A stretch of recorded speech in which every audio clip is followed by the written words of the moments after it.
Grumpy Wolverine and Wolverine Guy here again. Going to continue on our journey down the path of the single action revolvers. As Guy likes to refer to them, the cowboy action guns. Yep. We're talked on the last video, we talked about the cap and ball black powder and then into the open tops and what's known as the conversion pistols. Now we're going to go into the guns that were designed specifically from the get-go for cartridge use. Few different models, few different styles. We obviously don't have a representation of everything that was available, but we'll do our best to touch on some of it, and we'll go from there with it. These weren't all Colts, right? No. Colt, as we think of it, is the one that designed the 1873 Peacemaker, which is, you know, the John Wayne style gun, the gun that we've seen on the TV shows and that. But there was a lot of other options out there in the marketplace. There was the Remingtons, the continuation of the Remington armies in the 1875 outlaw style. This was a very popular gun. It does look similar to the Colt, as you can see. It's got a web on here like the original Remingtons did, but they've taken away the octagon barrel.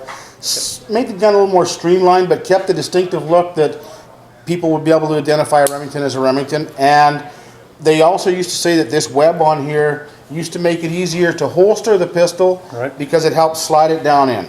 So whether that was true or not, I honestly don't know. What would be the most popular calibers with these? The Colt, this is what's kind of interesting, is the Colt 1873 came in different barrel lengths, different configurations. Most popular caliber of the day, though, was the cartridge that was actually designed for the gun, and that would be the .45 Colt. Right. They were also available in the rifle cartridges of the day, the 3840s, the 4440s. But one thing that's very interesting is that the lever action rifles of the day were never chambered in .45 long Colt. They were never chambered for the round developed for this pistol. Right. When it got into some of the other cartridges, there was a few different variations. 44 Russian, 44 American, yep, kind of interchangeable with a 4440. Right. There was one that was designed specifically for this pistol here. This is the Smith & Wesson Schofield. This was one of the more popular guns of the day, but one of the more expensive as well. It was touted as being more accurate.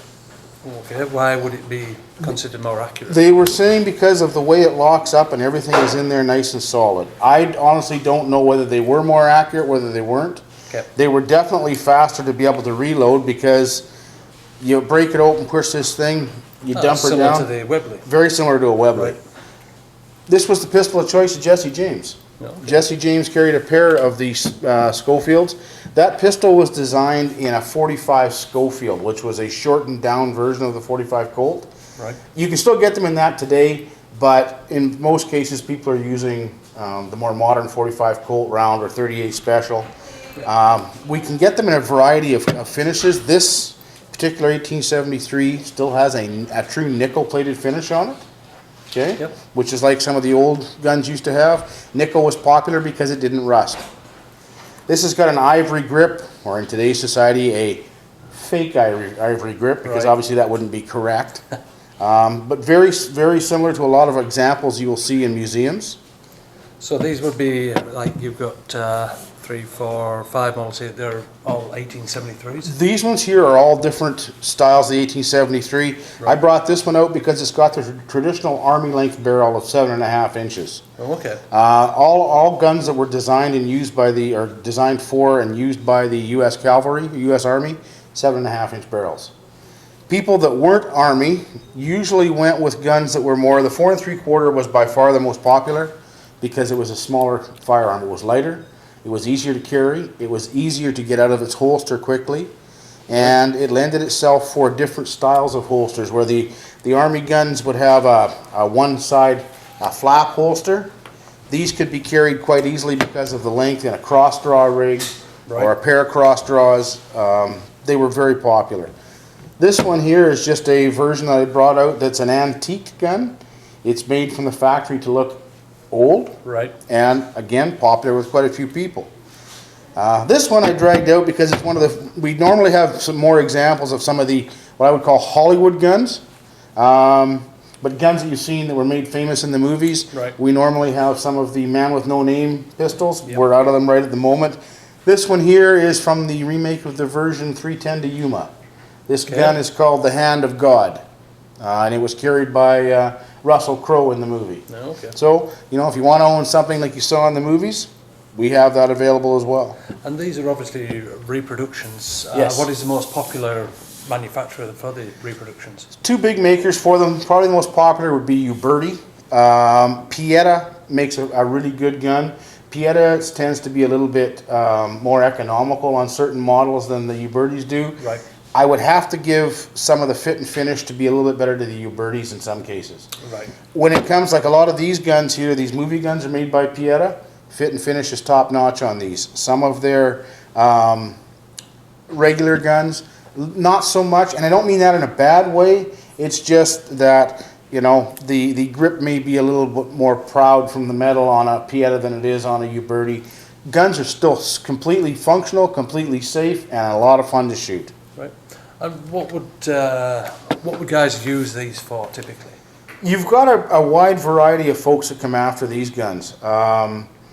You're going to have your cowboy action guys, because the 1873 is very popular. The Schofields are very popular with the 1873 folks. You're going to have the mounted shooting crowd. Again, these are very popular because they are easy to carry, load, and maintain while you're on horseback. Right. And then you're going to have the folks that own them because they are a very popular gun with a lot of people that are, you know, Western oriented. This has appeal just by the look of it. Yes, and they're also, if you're a KISS type of person, a revolver doesn't come a whole lot more simplistic than these. There's very, very little to break down in these guns.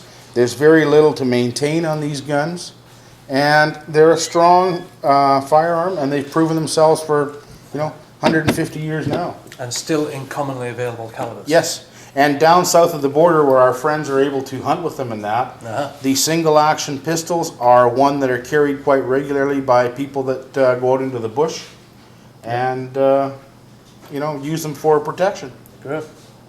So that's pretty much when it comes to the single action side of things that, Yep. you know, what's out there. I guess next week we can look at some of the rifles. Sure, be happy to do that. So there's our little blurb on the pistols, and we'll be with you again next week, hopefully, for some rifle information. Thank you.